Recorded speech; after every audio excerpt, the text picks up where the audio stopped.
There are two names that come up in basically every single conversation about who actually defines the Hallmark brand right now, and I think it's time we settled this properly. Erin Krakow and Lacey Chabert, two completely different career paths that both somehow led to the exact same place, being the actress Hallmark fans trust the most. So let's actually break this down properly, category by category, and figure out who comes out on top. And honestly, I don't think the answer is as simple as either side wants it to be. Let's start with the foundation each of them actually built their career on, because it could not be more different. Erin Krakow has essentially built her entire identity around one role, Elizabeth Thornton on When Calls the Heart. She's played that character since the show premiered back in 2014, and as of this year, the show just got renewed for a 14th season, which makes it Hallmark's longest running original series ever. That is not a small thing. 12 plus years playing the same character in the same world, and the show is still growing instead of fading. Krakow also serves as an executive producer on it now, so she's not just acting in Hope Valley, she's actively shaping where it goes. Lacey Chabert took the complete opposite path. She's not the face of one world, she's the face of dozens of them.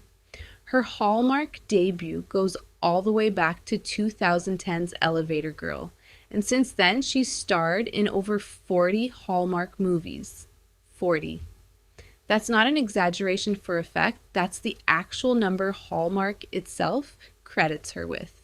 And she didn't just show up in a lot of movies, she became the network's de facto Queen of Christmas, anchoring some of its biggest holiday hits, including the Wedding Veil trilogy, alongside Allison Sweeney, which was Hallmark's most watched series in all of 2022. Now here's where I think the comparison gets genuinely interesting, because both of them have separately built something bigger than just acting credits. Krakow's thing is depth. One character, one world, played with so much consistency for so long that an entire generation of fans grew up watching Elizabeth Thornton fall in love, lose someone, raise a son, and find her way to Nathan Grant after years of slow burn buildup. That kind of long game storytelling only works if the actress playing it can hold an audience's trust for over a decade, and Krakow clearly can. Chabert's thing is range and reach. She's not chasing depth in one story, she's becoming the brand itself. In 2025 alone, she starred in 2 of the top 5 Hallmark movies of the year. She launched her own home product line sold in Hallmark Gold Crown stores. She hosts and executive produces her own unscripted series, Celebrations with Lacey Chabert, which just wrapped its 2nd season. And earlier this year, Hallmark announced an expanded multi-year deal with her spanning film, series, and merchandise. She is, at this point, less an actress who works for Hallmark and more a co-owner of what the brand actually means. And I have to bring up something that genuinely surprised me when I looked into it. Chabert's pedigree before Hallmark is honestly more impressive than people give her credit for. She played young Cosette on Broadway in Les Miserables as a kid. She was Claudia Salinger on Party of Five for 6 seasons opposite Jennifer Love Hewitt. She's the reason an entire generation can recite "That's So Fetch" because of Mean Girls. She held her own on The OC as Taylor Townsend. That's a genuinely substantial pre-Hallmark career, and I think it gets buried under 40 Christmas movies in a way that isn't fair to her. Now, popularity.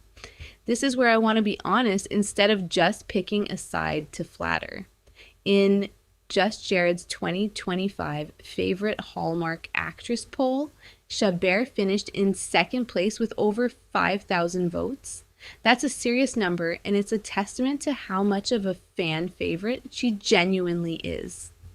Krakow wasn't in that specific top spot either, which tells you something important. This is a deep, deep bench of beloved Hallmark women, and being in that conversation at all already puts both of them in rare company. Here's something neither of them probably planned, but I think it's worth mentioning because it says something sweet about where they both are in life right now. Krakow married her real-life WCTH co-star Ben Rosenbaum in June of last year, and the two of them welcomed their first child together this spring. Meanwhile, Chabert continues stacking up Hallmark milestones of her own this year, including a genuinely historic one. She's set to star in Holiday Ever After, a Disney World wish come true for this year's countdown to Christmas, which marks the first time Hallmark has ever partnered directly with Disney on a movie. Two very different kinds of 2026, and honestly, both of them feel like exactly the right next chapter for who these women are. So who actually wins this? I think the honest answer is that they're not really competing for the same crown. Krakow is the queen of one perfect, long-running world, the one actress who has made an entire fictional town feel like home to millions of people for over a decade. Chabert is the queen of the entire genre itself, the actress whose face you picture the second someone says the words Hallmark Christmas movie. If you forced me to pick the single performance I'd never want to lose, I'd go with Krakow, because what she's built with Elizabeth Thornton is genuinely rare in this industry. But if you ask me who defines what Hallmark actually is as a brand right now, in 2026, I don't think there's a real argument against Chabert.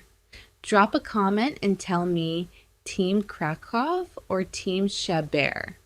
And what's the one role from either of them that made you a fan in the first place? Because honestly, after going through both of their careers side by side, I think we're lucky Hallmark has both of them at the same time.